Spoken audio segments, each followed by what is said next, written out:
A question people ask me is, what's the difference between stress and anxiety? Good question, because when you think about it, they're kind of used together quite a bit. So you can almost say, yeah, they mean the same thing, but just different words. Are they? Let's find out. Stay tuned. Dr. Ted here, and welcome back to the channel. Today's topic, stress and anxiety. Just what are they? So why are stress and anxiety so closely linked, you could say? When a person is confronted with a challenge, an uncomfortable situation, maybe even a threat, there is a physical reaction, and that is stress, anxiety. When that happens, increased heartbeat. The person just doesn't feel very good. There's issues with sleeping. The blood pressure can fluctuate. So that can kind of help explain how they're so closely related, especially on that physical level. Stress can be a reaction to a trigger.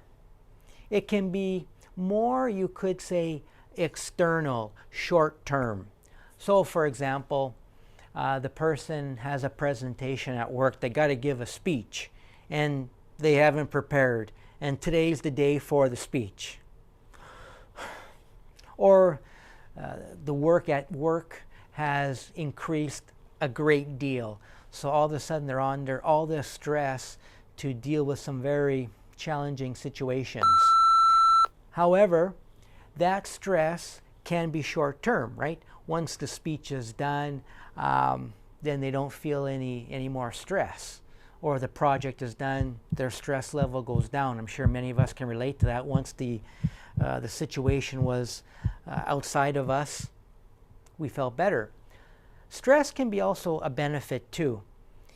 If we don't have really any stress, maybe sometimes we won't accomplish all that we could. So a little bit of stress can really push people to accomplish pretty big things when there's some pressure to get things done. I know dealing with a number of different students over the years in my academic life, they wait till the last minute and they get things done pretty quickly, but not what we'd want them to do, but they can move and accomplish a lot when under that stress. Now, stress, again, long term, that creates more of a negative effect where they're just so stressed out, then they start to break down on a number of different ways, as outlined with blood pressure and other issues, insomnia. That can be a real negative. Anxiety. Anxiety can be much more internal, a reaction to stress. And once you could say the situation is over with, whatever it is, that anxiety can carry on. You could say that worry carries on, and the worry isn't really appropriate for the situation. Also, I used an example, I'll link it up above, in terms of the little spiders, for example. The person is very afraid of little spiders, when really, when you think about it, the little spider can be stepped on, right? And squashed. But these kind of notions of the spider getting them are really kind of, you could say, really amplified in the person's mind. So that carries on long term. And that can lead to a number of disorders. Again, general anxiety disorder, panic disorders, phobias, obsessive compulsive. So and that's when things really kind of go long term and really turns into a big disorder that really needs to be looked at. So what do we kind of experience first? Stress, anxiety? Well, they can be very much interchangeable. So I have, ongoing stress. That can again turn into anxiety, where it just kind of becomes more internalized, more long-term anxiety. You see that, for example, that little spider or that snake, and then that, again, you're feeling that stress, that situation has been kind of put up right in front of you. How do you deal with them? So just a few quick tips. Now, in particularly with stress, we need to look at where that stress comes from.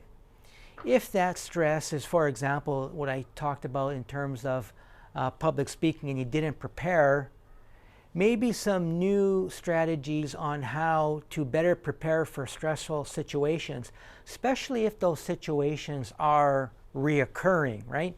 So this is where you have to be a little bit of a detective and seek out kind of, you could say, the patterns that have been behind your stress. And again, that can be, oh, I just didn't prepare. Maybe I procrastinated. I'm an ongoing procrastinator, so that causes me ongoing stress. So just being aware of that. So if that's the case, then you can look at some strategies on how to better help procrastination, which once that kind of simmers down, then your stress levels simmer down. Focus on the positive. They take their camera with their big zoom lens and they kind of focus on that negative. Then they really kind of bring that negative to the forefront. And again, the mind can run wild with these images of, oh my God, this can happen.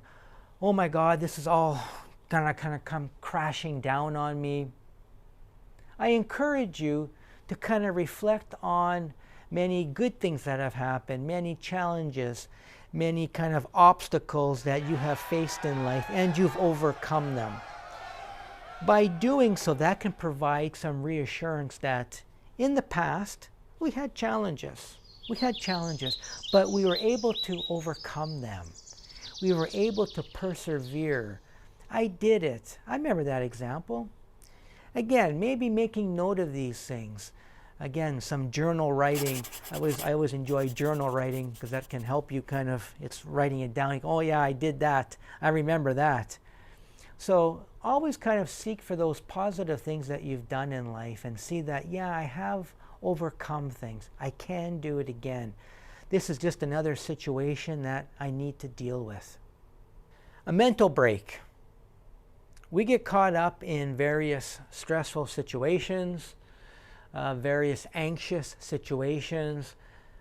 The brain runs wild, right?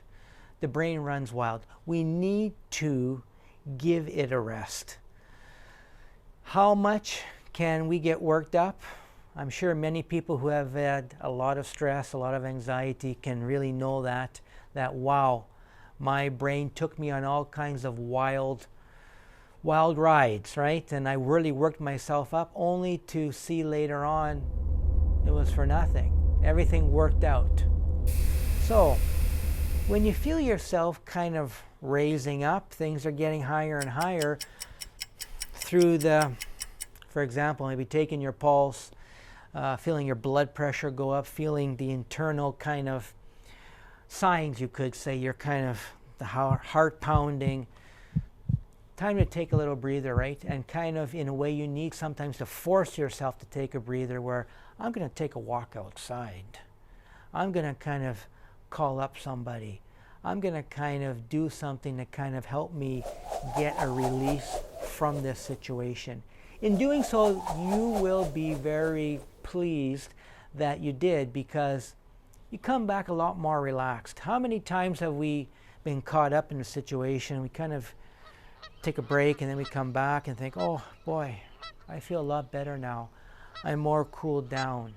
My various, you could say, cortisol levels, that stress hormone, has kind of calmed down. So I encourage you, feeling yourself being worked up, take a little break from it. Step outside, taking a walk around, outside of the situation. It can allow you to reframe, regroup. In conclusion, stress, anxiety are part of the life. How we deal with it is the important part. Do we become dominated by them? Or do we kind of feel, okay, I got a stressful situation, I'm having some anxiety, I need to deal with it. I need to be positive about it. I need to work through it because this is part of life. So, as always, Wishing you great mental health, and until the next video, take care. Want more content on mental health? Have a look at this video.